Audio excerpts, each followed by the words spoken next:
Hello students, good morning to all. तो हमारी YouTube channel में आपका फिर से स्वागत है। तो बेटा आज भी हम 11th क्लास का ही वही सेम चैप्टर आगे बढ़ाते हैं। आपको चैप्टर का नाम याद ही होगा, जर्नल। तो जर्नल के बेटा जो हम कुछ टॉपिक्स है वो पहली दो वीडियोज में या एक वीडियो जो भी मैंने आपको पढ़ाई उसमें हम पढ़ चुके हैं। कुछ और टॉपिक्स है जिनको हम आगे बढ़ाते हैं, आगे इसके बारे में पढ़ेंगे। तो आज के जो हमारे टॉपिक है वो बेटा bank outstanding expenses, prepaid expenses, bad debts recovered, depreciation, interest on capital, interest on drawing और इंटरेस्ट ऑन लोन। तो ये जो आज के टॉपिक्स हैं। तो बेटा आज की वीडियो स्टार्ट करने से पहले मैं फिर से आपको बता देता हूँ कि अगर आपको इन टॉपिक्स को अच्छी तरह क्लियर करना है, आपके माइंड में बिल्कुल अच्छी तरह बिठाना है ताकि आप इनको ना भूलो, तो उसके लिए आपको वीडियो पूरी की पूरी देखनी पड़ेगी। आपको किसी भी तरह से इसको स्किप नहीं करना है। अगर आप कहीं भी स्किप करोगे तो फिर आप इस वीडियो को नहीं देख पाओगे और ना ही इसमें आप जो चीजें मैंने आपको बताई उन चीजों को आप समझ पाओगे। तो बेटा आज की वीडियो को हम स्टार्ट करते हैं। सबसे पहला जो हमारा टॉपिक है वो है बैंक का। बैंक का मतलब है कि अभी तक जितने भी ट्रांजैक्शन हमने की वो सारी के सारी हमने कैश में की है। ठीक है, तो हमने अगर हम परचेज करेंगे, सेल करेंगे, एक्सपेंसेस पे करेंगे, इनकम रिसीव करेंगे तो सारे के सारे सब जगह हमने क्या लिखा है, कैश लिखा है। लेकिन अब हम कुछ ट्रांजैक्शन चेक के थ्रू, बैंक के थ्रू करेंगे तो वहां हमें कैश वर्ड यूज नहीं करना बल्कि उसकी जगह हमें बैंक यूज करना है। तो अब बैंक में किस तरह से करेंगे, कुछ एग्जांपल्स हम लेके चलते हैं। सबसे पहले ओपनिंग अ बैंक अकाउंट। अगर हम कोई भी बैंक अकाउंट ओपन करेंगे इसका मतलब कि कैश डिपॉजिट करवा रहे बैंक में, हमारे पास से कैश गया तो दो अकाउंट इफेक्ट होंगे, बैंक और कैश। अब बैंक हमारा क्या हो रहा है, बैंक को पैसा रिसीव हो रहा है तो रिसीवर को क्या करते हैं, डेबिट करते हैं। और कैश हमारे पास से गया तो कैश को क्या करेंगे, क्रेडिट करेंगे। तो हमारी एंट्री क्या होगी, bank account debit to cash account. अगर हमने बैंक में डिपॉजिट कर दिया तो बात वही हुई कि हमने चाहे बैंक अकाउंट ओपन किया हो या फिर बैंक में डिपॉजिट करवाया हो, बात तो एक ही होती है। तो इसमें भी क्या होगा, कैश रिसीव होगा किसको, बैंक को। तो रिसीवर को क्या करेंगे, डेबिट करेंगे और कैश हमारे पास से गया इसीलिए इसको क्या करेंगे, क्रेडिट करेंगे, क्योंकि दोनों किस में आते हैं, हमारे रियल अकाउंट में आते हैं। ठीक है, तो इसमें बैंक अकाउंट डेबिट होगा और कैश अकाउंट क्या होगा, क्रेडिट होगा। लेकिन अगर मान लो हमने कैश विड्रॉ कर लिया बैंक से, अगर हम कैश विड्रॉ कर रहे हैं किससे, बैंक से, तो जब हम विड्रॉ करते हैं कि इसका मतलब कि हमारे पास कैश आया है। और कहां से आया है कैश, हमारे पास बैंक से आया है। तो हमें जो चीज रिसीव होती है, रिसीव को क्या करते हैं, डेबिट करते हैं, इसीलिए हमने कैश को क्या किया, डेबिट किया। और यहाँ कैश देने वाला कौन है, बैंक, और बैंक को हम क्या करेंगे, क्रेडिट करेंगे, क्योंकि बैंक हमारा डिक्रीज हो गया, कम हो गया है। या फिर इस तरह से भी हो सकता है कि कोई भी एक्सपेंसेस बैंक के थ्रू पे करें। जब हम कोई भी एक्सपेंसेस बैंक के थ्रू पे करते हैं तो बेटा उसमें हम जो पे करेंगे तो हमारा जो कैश है बैंक अकाउंट है वो कम हो जाएगा। तो एक्सपेंसेस हमारे किस में आते हैं, नॉमिनल में आते हैं। नॉमिनल को क्या करते हैं, डेबिट करते हैं। तो एक्सपेंसेस को डेबिट करेंगे और बैंक को क्या करेंगे, हम क्रेडिट करेंगे। उसके बाद आ जाते हैं, अगर हम कोई भी चीज सेल या परचेज करते हैं बैंक के थ्रू, अगर हम सेल करेंगे तो इसका मतलब कैश हमें रिसीव होगा, लेकिन कैश कहाँ रिसीव होगा, बैंक में रिसीव होगा, इसीलिए बैंक को क्या करेंगे, डेबिट करेंगे और सेल्स को क्रेडिट करेंगे। और अगर हम पेमेंट करें यानी कि कोई भी चीज परचेज किए तो हम पेमेंट करेंगे, लेकिन किसके थ्रू पेमेंट कर रहे हैं, बैंक के थ्रू पेमेंट करें, इसीलिए बैंक को हम क्या करेंगे, यहाँ क्रेडिट करेंगे और परचेज को क्या करेंगे, डेबिट करेंगे। उसके बाद आ जाते हैं बेटा आउटस्टैंडिंग एक्सपेंसेस के ऊपर। आउटस्टैंडिंग एक्सपेंसेस का मतलब होता है expenses due but not paid. ऐसे एक्सपेंसेस जो ड्यू हो चुके हैं लेकिन हमने अभी तक पे नहीं किए। वैसे बेटा एक्सपेंसेस हमारे किस में आते हैं, नॉमिनल अकाउंट में आते हैं, लेकिन जब भी हमें आउटस्टैंडिंग एक्सपेंसेस दे रखा तो वो किस में आते हैं, हमारे पर्सनल अकाउंट में आते हैं। आउटस्टैंडिंग एक्सपेंसेस बेटा हमारी लायबिलिटी होती है और एक्सपेंसेस हमने पे नहीं किए, इसका मतलब कि लायबिलिटी हमारी इंक्रीज हो गई है। लायबिलिटी इंक्रीज होती है तो उसको हम कहाँ लिखते हैं, उसको हम क्रेडिट करते हैं। इसीलिए हम एक्सपेंसेस को क्या करेंगे, डेबिट करेंगे और आउटस्टैंडिंग एक्सपेंसेस को क्या करेंगे, क्रेडिट करेंगे, क्योंकि हमारे यहाँ एक्सपेंसेस क्या होते हैं, हमारे नॉमिनल में आते हैं और नॉमिनल अकाउंट का रूल कहता है कि एक्सपेंसेस को क्या करना है, डेबिट करना है। इसीलिए हमारी जो एंट्री होगी वो क्या होगी, expenses account debit to outstanding expenses. अगर उस एक्सपेंसेस का नाम हमें पता है, जैसे मान लो सैलरी है तो हम एंट्री करेंगे salary account debit to outstanding salary. Rent है तो rent account debit to outstanding rent. अगर कमीशन है तो commission account debit to outstanding commission.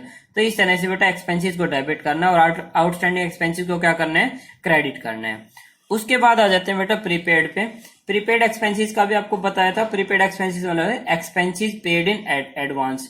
ऐसे एक्सपेंसेस जो हमने एडवांस में पेमेंट कर दिए हो। तो बेटा एक्सपेंसेस तो आपको पता है कि नॉमिनल अकाउंट में आते हैं, लेकिन जो प्रीपेड एक्सपेंसेस होते हैं वो हमारे किस में आते हैं, पर्सनल अकाउंट में आते हैं, क्योंकि ये किसी स्पेशल पर्सन से रिलेटेड होते हैं। प्रीपेड एक्सपेंसेस बेटा हमारी एसेट्स होती है, और एसेट्स को हम कहाँ लिखते हैं, डेबिट साइड लिखते हैं, क्योंकि एसेट्स हमारी इंक्रीज हो रही है, क्योंकि हमने क्या कर दिया, एक्सपेंसेस को पे कर दिया, पे करने से हमारी प्रीपेड एक्सपेंसेस जो इंक्रीज हो जाते हैं, तो एसेट्स को क्या करेंगे, डेबिट करते हैं। और ये हमारे एक्सपेंसेस जो है प्रीपेड एक्सपेंस सॉरी जो एक्सपेंसेस जो हमारे डिक्रीज हो गए, और एक्सपेंसेस जब डिक्रीज होते हैं तो वो हम कहाँ लिखते हैं, क्रेडिट साइड लिखते हैं। एक्सपेंसेस जब डिक्रीज होते हैं उसको हम कहाँ लिखते हैं, क्रेडिट साइड लिखते हैं। इसीलिए हमारे प्रीपेड एक्सपेंसेस तो क्या होंगे, डेबिट होंगे, और एक्सपेंसेस क्या होंगे, क्रेडिट होंगे। तो हमारी एंट्री क्या होगी, prepaid expenses account debit to expenses. जैसे कि मान लो सैलरी प्रीपेड है तो एंट्री करेंगे prepaid salary account debit to salary. अगर रेंट प्रीपेड है तो एंट्री करेंगे हम prepaid rent account debit to rent account. अगर कमीशन है तो prepaid commission account debit to commission. तो इस तरह से बेटा प्रीपेड की और आउटस्टैंडिंग की एंट्री की जाएगी। अगले टॉपिक पे चलते हैं बेटा। आज का जो अगला टॉपिक वो हमारा है बैड डेब्ट्स। बैड डेब्ट्स का मतलब होता है कोई भी चीज हमारी डूब जाना। बैड डेब्ट्स का मतलब क्या होता है कि पैसा डूब जाना। अगर हमारा पैसा डूबेगा तो हमारे लिए क्या होगा, लॉस होगा।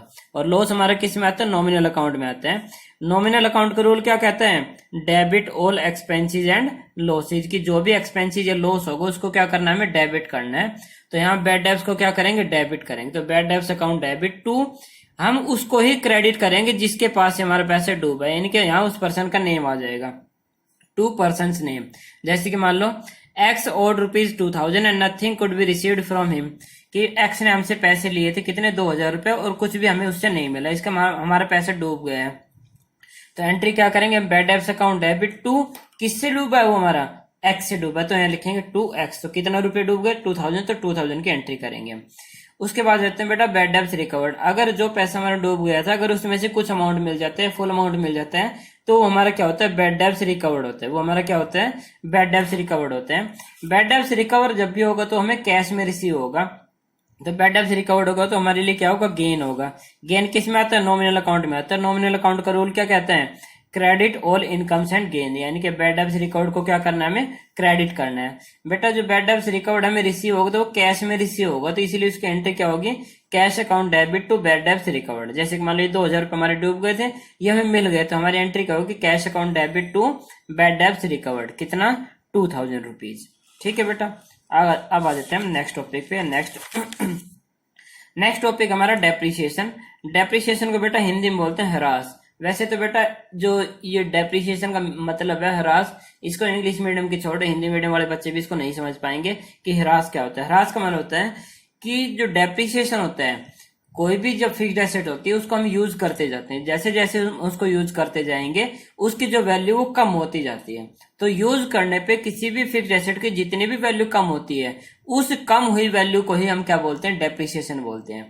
जैसे कि मान लो एक कार थी, हमने 1 लाख रुपए की खरीदी और 1 साल बाद उसकी वैल्यू होगी 90,000। इसका मतलब कि उसकी वैल्यू कितनी कम होगी, 10,000 कम होगी। तो 10,000 हमारा क्या होगा, डेप्रिसिएशन होगा। 10,000 क्या होगा, डेप्रिसिएशन होगा। बेटा जो डेप्रिसिएशन होता है वो सिर्फ फिक्स्ड एसेट के ऊपर लगता है, सिर्फ किसको छोड़ के, लैंड को छोड़ के। बाकी चाहे आपका प्लांट हो, बिल्डिंग हो, मशीनरी हो, फर्नीचर हो, इन सब के ऊपर क्या लगता है, डेप्रिसिएशन लगता है। बेटा अगर डेप्रिसिएशन लगेगा तो डेप्रिसिएशन हमारे लिए क्या, लॉस है। ठीक है, क्योंकि इससे हमारी एसेट्स की वैल्यू कम हो रही है। और लॉस हमारा किस में आता है, नॉमिनल अकाउंट में आता है। नॉमिनल अकाउंट का रूल क्या कहते हैं, debit all expenses and losses, यानी कि हमें डेप्रिसिएशन को क्या करना है, डेबिट करना है। अब डेप्रिसिएशन हमारा किसके ऊपर लगेगा, किसी भी फिक्स्ड एसेट के ऊपर लगेगा। अगर डेप्रिसिएशन लगता है फिक्स्ड एसेट के ऊपर, इसका मतलब कि वो हमारी किस में आती है, एसेट्स में आती है। और एसेट्स की वैल्यू डेप्रिसिएशन लगने से क्या हो रही है, कम हो रही है, डिक्रीज हो रही है। अगर किसी भी एसेट्स की वैल्यू डिक्रीज होती है तो उसको डेबिट एंड क्रेडिट के रूल्स के अकॉर्डिंग उसको क्या करते हैं, क्रेडिट करते हैं। तो इसमें हम डेप्रिसिएशन को क्या करेंगे, डेबिट, और फिक्स्ड एसेट को क्या करेंगे, क्रेडिट। तो हमारी एंट्री होगी depreciation account debit to fixed asset. तो बेटा यहाँ सिर्फ डेप्रिसिएशन का जितना अमाउंट होगा ना उससे एंट्री करनी, ना कि फुल अमाउंट से एंट्री करनी है। जैसे कि मान लो इस एग्जांपल में depreciation on furniture eight 10% per annum costing ₹50,000। हमें डेप्रिसिएशन लगाना किसके ऊपर, फर्नीचर के ऊपर, जिसकी कॉस्ट कितनी है, 50,000 है, उसके ऊपर 10% लगाना है। तो डेप्रिसिएशन कितना होगा, 10% ऑफ 50,000, यानी कि कितना होगा, 5,000 होगा। तो एंट्री कितने से होगी, 5,000 से होगी, ना कि 45 से, ना ही वो 50 से होगी, सिर्फ किससे होगी, 5,000 से होगी। तो एंट्री क्या होगी, depreciation account debit to furniture account, कितने रुपीज से होगी, 5,000 से होगी। 5,000 हमने यहाँ लिख रखा है। उसके बाद आ जाते हैं इंटरेस्ट ऑन कैपिटल के ऊपर। बेटा इंटरेस्ट ऑन कैपिटल पढ़ने से पहले हमें एक चीज ध्यान रखनी पड़ेगी जो मैंने आपको पहले बताई थी, सेपरेट लीगल एंटिटी या एंटाइटी, कि बिजनेस और बिजनेस का जो ओनर होते हैं, यानी कि business and its owner separate, दोनों क्या होते हैं, अलग अलग होते हैं। अलग अलग होने का मतलब क्या होता है कि अगर बिजनेस के ओनर ने बिजनेस में पैसा लगाया है तो वो बिजनेस के लिए क्या है, लाइबिलिटी है, कैपिटल क्या है, लाइबिलिटी है, और उस लाइबिलिटी के ऊपर अगर इंटरेस्ट पे करना पड़े तो बिजनेस के लिए क्या होगा, लॉस होगा। और लॉस हमारा किस में आता है, नॉमिनल अकाउंट में आता है, उसको क्या करते हैं, हम डेबिट करते हैं। इसका मतलब कि इंटरेस्ट ऑन कैपिटल इफेक्ट हुआ है वो हमारे लिए क्या, लॉस है। लॉस किस में आते हैं, नॉमिनल अकाउंट में आते हैं। नॉमिनल अकाउंट का रूल क्या कहते हैं, debit all expenses and losses, यानी कि इंटरेस्ट ऑन कैपिटल को हमें क्या करना है, डेबिट करना है। दूसरा अकाउंट होगा हमारा, इफेक्ट होगा कैपिटल। अगर हम कैपिटल के ऊपर इंटरेस्ट पे कर रहे हैं तो इसका मतलब कि हमारी जो कैपिटल वो इंक्रीज हो रही है। अगर कैपिटल इंक्रीज होगी तो उसको हम क्या करते हैं, क्रेडिट करते हैं, डेबिट एंड क्रेडिट के रूल्स के अकॉर्डिंग। तो हमारी जो एंट्री होगी वो क्या होगी, interest on capital account debit to capital. तो बेटा आज के सिर्फ 2 टॉपिक और बचे हैं जिनको मैं आपको बता देता हूँ, बाकी के जो 1-2 टॉपिक्स और बचेंगे जो कि अगली वीडियो में आपको बताऊंगा। तो यहाँ आ जाता है अगला टॉपिक हमारा इंटरेस्ट ऑन ड्राइंग का। इंटरेस्ट ऑन ड्राइंग में भी वही चीज याद रखने हमें, सेपरेट लीगल एंटाइटी, यानी कि बिजनेस और बिजनेस का ओनर दोनों अलग अलग चीजें हैं। अगर बिजनेस का ओनर बिजनेस में से पैसा निकालेगा तो वो क्या होता है, पर्सनल यूज होता है, यानी कि ड्राइंग होती है वो। अगर ड्राइंग के ऊपर इंटरेस्ट पे करेगा तो बिजनेस के लिए क्या होगी, इनकम होगी, और इनकम हमारी किस में आती है, नॉमिनल अकाउंट के अकॉर्डिंग उसको क्या करते हैं, डेबिट करते हैं। यानी कि इंटरेस्ट ऑन ड्राइंग जो लगाएंगे हम वो बिजनेस के लिए क्या, इनकम या फिर गेन है। इनकम या गेन किस में आता है, हमारा नॉमिनल अकाउंट में आता है। नॉमिनल अकाउंट का रूल क्या कहते हैं, credit all incomes and gain, यानी कि कोई भी इनकम या गेन है उसको क्या करना है, क्रेडिट करना है। दूसरा जो इफेक्ट होगा हमारी ड्राइंग होगी। अब हम ड्राइंग हमारे लिए क्या, एक्सपेंसेस है, ठीक है, और एक्सपेंसेस हमारे किस में आते हैं, नॉमिनल अकाउंट में आते हैं, और नॉमिनल अकाउंट के अकॉर्डिंग एक्सपेंसेस को क्या करते हैं, डेबिट करते हैं। यानी कि ड्राइंग को हम एक्सपेंसेस के अकॉर्डिंग नॉमिनल में लेके फिर भी डेबिट कर सकते हैं। और एक्सपेंसेस का मतलब क्या हुआ कि यहाँ हम इंटरेस्ट लगा रहे हैं इस ड्राइंग के ऊपर, इसका मतलब कि हमारी क्या हो रही है, इंक्रीज हो रही है, एक्सपेंसेस इंक्रीज हो रही है। एक्सपेंसेस अगर हमारे इंक्रीज होते हैं तो भी उसको क्या करते हैं, डेबिट करते हैं, डेबिट एंड क्रेडिट के रूल्स के अकॉर्डिंग। तो हमारी एंट्री क्या होगी, drawing account debit to interest on drawing. तो बेटा जितना भी अमाउंट होगा उस अमाउंट से एंट्री करनी है, ना कि आप माइनस करके जो बचेगा उससे एंट्री करोगे। जैसे कि मान लो ड्राइंग थे आपके 20,000 के और उसके ऊपर 10% इंटरेस्ट लगाना है, तो 20 का 10% कितना होगा, 2,000 होगा, तो 2,000 से एंट्री करनी है, ना कि 20 या 18 से। सिर्फ कितने से होगी, 2,000 से एंट्री होगी। लास्ट हमारे सामने आ जाते हैं interest on loan. Interest on loan में भी हमारे 2 अकाउंट इफेक्ट होंगे, एक तो इंटरेस्ट ऑन लोन और दूसरा क्या होगा, लोन होगा। अगर हमने कहीं से भी लोन लिया तो हमारी लायबिलिटी है, और उस लायबिलिटी के ऊपर अगर हमें इंटरेस्ट पे करना पड़ रहा है तो वो हमारे लिए क्या होगा, एक्सपेंसेस होगा। और एक्सपेंसेस किस में आते हैं, नॉमिनल अकाउंट में आते हैं। और नॉमिनल अकाउंट का रूल क्या कहते हैं, debit all expenses and losses, यानी कि इंटरेस्ट ऑन लोन को हम नॉमिनल के अकॉर्डिंग क्या करेंगे, डेबिट करेंगे। लोन हमारे लिए क्या, लायबिलिटी है, लायबिलिटी के ऊपर हम इंटरेस्ट पे कर रहे हैं, इसका मतलब हमारी लायबिलिटी क्या हो रही है, इंक्रीज हो रही है। लायबिलिटी इंक्रीज होती है तो उसको क्या करते हैं, हम क्रेडिट करते हैं। तो हमारी एंट्री क्या होगी, interest on loan account debit to loan, interest on loan account debit to loan. तो इस तरह से बेटा हमें जितना भी अमाउंट इंटरेस्ट ऑन लोन को आएगा उससे एंट्री करनी। जैसे कि मान लो आपने लोन ले रखा था 50,000 का और उसके ऊपर आपने इंटरेस्ट पे कर दिया 10%, तो 10% कितना होगा, 5,000 होगा। तो यह एंट्री बेटा 5,000 से होगी, ना कि 50 या फिर 45 से होगी। ओनली कितने से होगी, 5,000 से एंट्री होगी। तो बेटा आज के जो टॉपिक्स है वो मैंने यहाँ कंप्लीट कर दिए। अगर आप इस वीडियो को पूरा देखोगे तो आपको अच्छी तरह से समझ में आ जाएगा कि इन चीजों के हम जर्नल एंट्री किस तरह से करेंगे। लेकिन अगर आप वीडियो को स्किप करके देखोगे तो आपको ये चीजें बिल्कुल भी समझ में नहीं आएगी। तो इस वीडियो को बेटा बिल्कुल ध्यान से और बिल्कुल मन लगा के, बिल्कुल माइंड सेट करके इस वीडियो को देखना, ताकि इन टॉपिक्स में आपको किसी भी तरह की प्रॉब्लम ना आए। अगर फिर भी आपको लगता है कि किसी भी तरह की प्रॉब्लम है तो आप मुझसे कमेंट करके पूछ सकते हो कि सर ये चीजें आपकी किस तरह से क्लियर आपने की है। तो आपको जो भी प्रॉब्लम होगी उसको पूरी तरह से सॉर्ट आउट किया जाएगा, पूरी तरह से सॉल्यूशन उसका किया जाएगा। अगर आपको बेटा हमारी वीडियो पसंद आती है तो बेटा हमारे चैनल को सब्सक्राइब करें, लाइक करें और कमेंट करके बताएं कि आपको क्या चीज अच्छी लगती है हमारे पढ़ाने में। ओके बेटा, थैंक यू।